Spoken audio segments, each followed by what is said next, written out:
جیسے جیسے رسول کریم کی ذات کے قریب جاتے تھے حضور کے احترام کے جذبات میں وسعت آتی، ان کو دیکھا جاتا تھا تو وہ ان کی کیفیات اس طرح تھی کہ دل حضور کے لیے بچھے چلے جاتے تھے، آنکھیں محبوب کے رستوں میں وہ بچھائے رکھتے تھے۔ تڑپ تھی ہر شخص میں کہ جب حضور مدینہ طیبہ آئے ہیں تو محبوب میرے گھر میں آئے۔ حضور لنگ کئی مہینے تے برس گئے تے تیری دید نو دیدے ترس گئے، ہر ایک کی خواہش تھی، لیکن کریم نے کرم فرمایا تو جناب ابو ایوب انصاری کے گھر میں حضور تشریف فرما ہوئے۔ حضرت ابو ایوب انصاری رضی اللہ تعالیٰ عنہ کے گھر کی 2 منزلیں تھیں، 2 پورشن تھے۔ آپ نے محبوب کریم علیہ السلام کی آسانی کے لیے کہ حضور کو مہمان ملنے آئیں گے، ڈھیر سارے لوگ زیارت کے مشتاق ہیں، لوگوں کو آنا جانا ہے، نچلی منزل جو تھی وہ محبوب کی بارگاہ میں پیش کی، خود اپنے سامان لے کے بچوں کو لے کے بالائی منزل پر تشریف لے گئے۔ حضور کی آسانی کے لیے نچلا حصہ وقف کیا، لیکن فرماتے ہیں رات کو اچانک میری آنکھ کھلی تو یکدم میرا وجود کانپنے لگا۔ میں اپنی چھت پہ چل رہا تھا تو خیال آیا ابو ایوب کہیں ایسا تو نہیں کہ تم اس جگہ چل رہا ہے جہاں حضور تشریف فرما ہے، محبوب کریم یہاں ہو اور تم اوپر قدموں سے چل رہا ہو؟ اے پائے نظر ہوش میں آ، ہوش میں آ، اے پائے نظر ہوش میں آ، یہ کوہ نبی ہے، آنکھوں سے بھی چلنا یہاں بے ادبی ہے۔ اور امام فرمانے لگے حرم کی زمین اور قدم رکھ کے چلنا، ارے سر کا موقع ہے او جانے والے۔ فرماتے میں تڑپ گیا، ایک کونے میں دیوار کے ساتھ لگ کے بیٹھ گیا، ساری رات وہاں گزار دی۔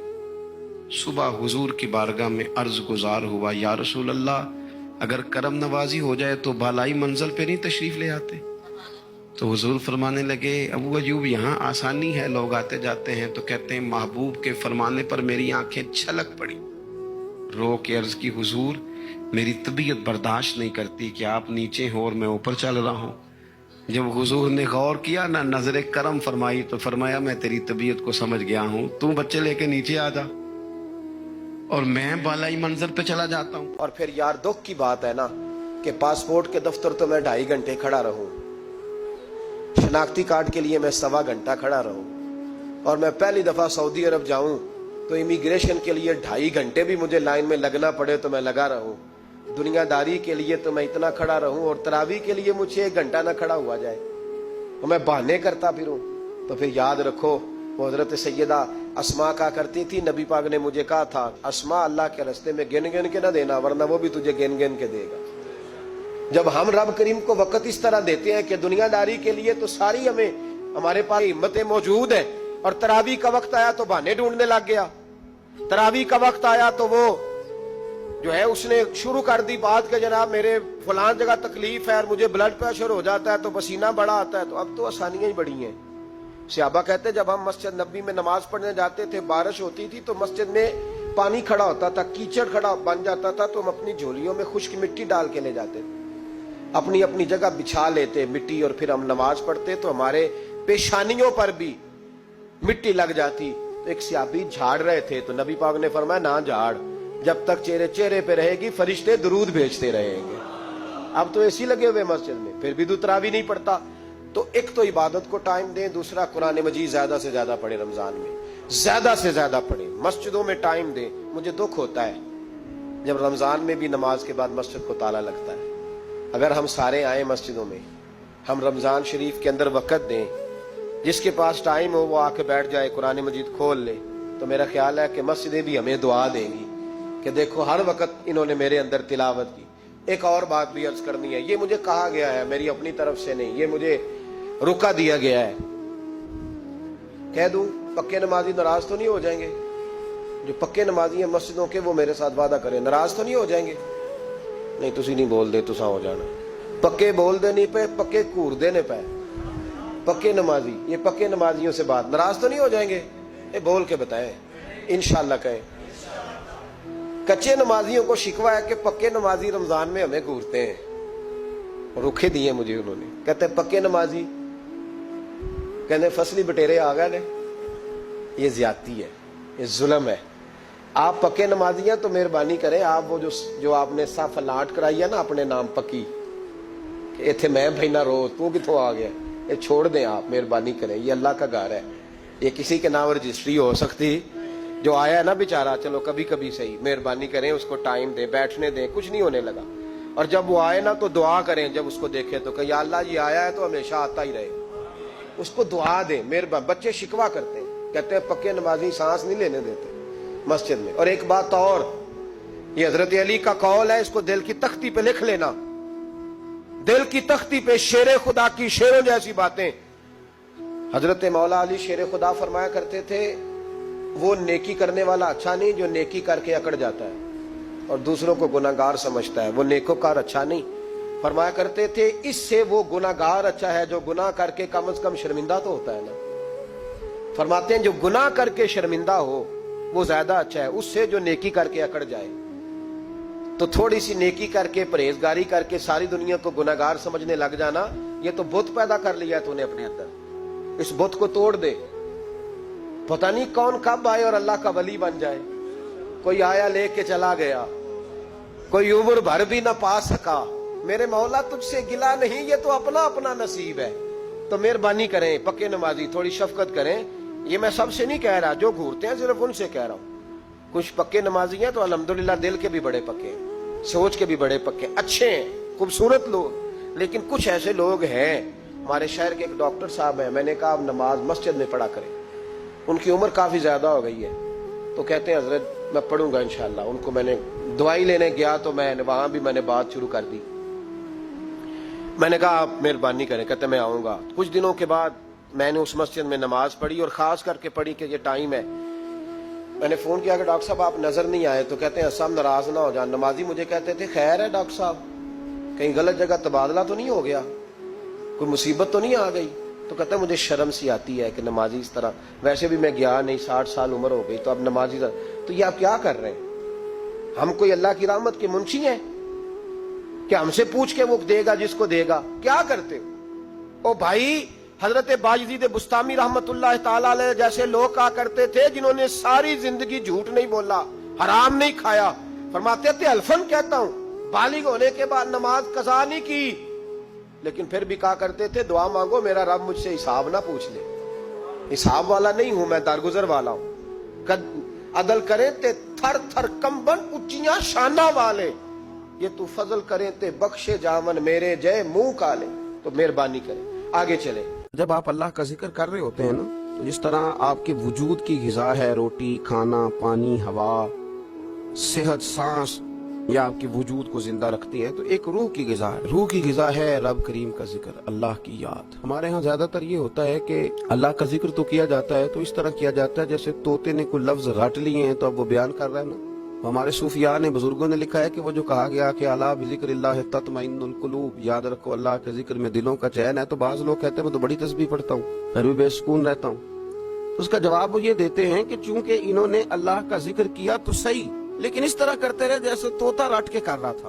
اگر غور کرتے اس بات پر, توجہ دیتے اس بات پر, اگر ان کا یہ ایک ذہن بن جاتا کہ میں بھلا کیا کہہ رہا ہوں, جب ان کی زبان سے نکلتا سبحان اللہ, تو پھر غور کرتے کہ میں نے یہ کہا ہے کہ اللہ پاک ہے, اللہ پاک.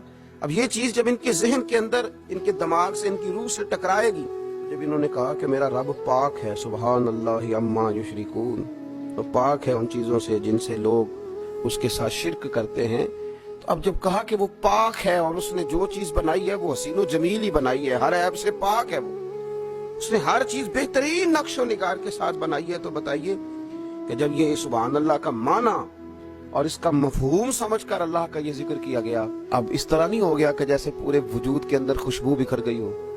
اب یوں نہیں محسوس ہو گیا کہ جیسے بالکل ساری طبیعت ٹھنڈی اور پھولوں کی طرح ہو گئی. ویسے نہیں محسوس ہو گیا کہ جیسے اللہ نے ایک قوت, طاقت اور روحانیت عطا کر دی. اور پھر جب کسی شخص نے کہا کہ الحمدللہ, تمام تعریفیں اللہ کے لیے, اب آپ اندازہ فرما لینا کہ وہ کتنا عظیم اور کتنا بڑا مالک ہے کہ کہا جا رہا ہے کہ میں کسی کی کوئی جھوٹی تعریف نہیں کروں گا, مجھ سے کسی کی خوشامد نہیں ہوتی.